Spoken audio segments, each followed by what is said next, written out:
Now is the winter of our discontent made glorious summer by this son of York, and all the clouds that lowered upon our house in the deep bosom of the ocean buried.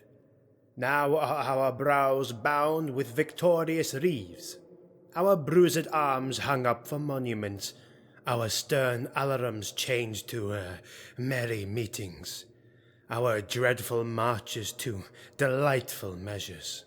Grim-visaged war hath smoothed his wrinkled front, and now, instead of mounting barbed steeds to fright the souls of fearful adversaries, he capers nimbly in a lady's chamber to the lascivious pleasing of a lute.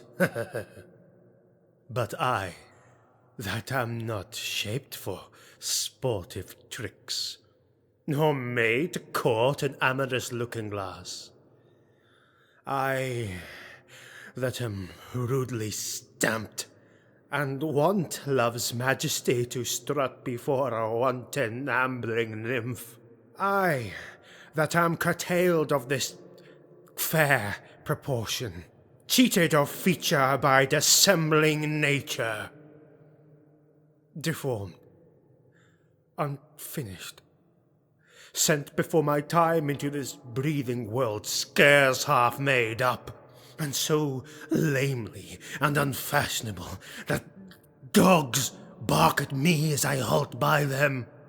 Why, I, in this weak piping time of peace, have no delight to pass away the time, unless to spy my shadow in the sun and descant on mine own deformity.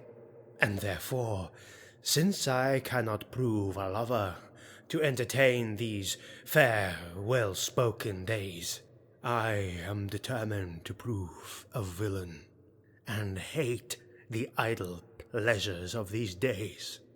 Plots have I laid, inductions dangerous, by drunken prophecies, libels, and dreams, to set my brother Clarence and the king in deadly hate, the one against the other. And if King Edward be as true and just as I am subtle, false, and treacherous, this day should Clarence closely be mewed up about a prophecy which states that G of Edward's heirs the murderer shall be.